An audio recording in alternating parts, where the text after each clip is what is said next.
Hello hi, स्वागत आहे माझ्या व्लॉगमध्ये.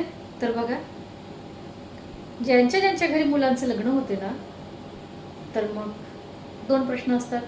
एक, कशी आहे सुनबाई, कशी वागते सुनबाई. मग नातलग असो, मैत्रिणी असो, एखादी कुठेही भेटो मैत्रीण, ॲटोतून सुद्धा उतरली आणि भेटली ना, तर तिचे ते दोन प्रश्न असतातच. आणि ते चुकीचं नाही आहे, हे बरोबर आहे. जर नवीन व्यक्ती तुमच्याकडे येत असेल, तुमच्या घरात येत असेल, त्याच्याविषयी चौकशी होणारच आणि ती चौकशी केली पाहिजे, बरोबर की नाही. पण मला कधी कधी असं वाटतं की जे सून येते ना लग्न करून आपल्याकडे, ती एकदम वेगळ्या संस्कृतीमधून येत असते. कारण आपल्या घरचे वातावरण, आपल्या घरचे संस्कार, आपल्या घरचं म्हणजे जे काही आहे आपल्या घरचं ते वेगळं राहते.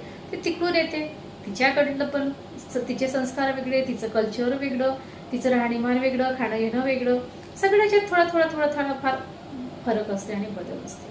आणि इव्हन जेव्हा ती आपल्याकडे येते ना, मग तिला थोडंफार वेळ देणं गरजेचं आहे. काही दिवस तिला समजून घ्यायला लागेल, आपल्या मिक्स व्हायसाठी लागेल ना.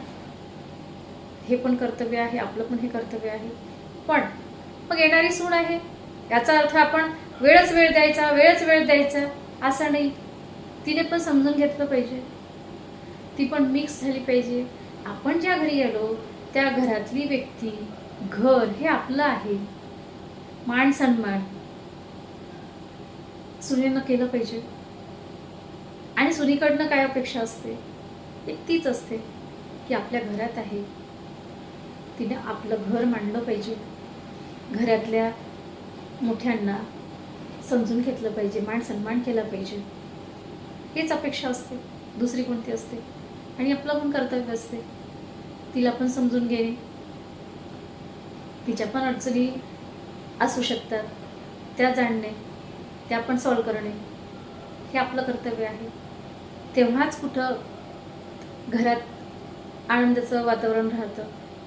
सासू सुनेचं जर संवाद असेल तर वाद होत नाही. आणि बघा, त्या घरच्या माणसाला सुखी असतात. ज्या घरी सासू सुनाचं भांडण राहते ना, तिथला मग तो मुलगा असो या नवरा असो या सासरा, तो सुखी राहत नाही, बिचारे टेन्शनमध्ये असतात.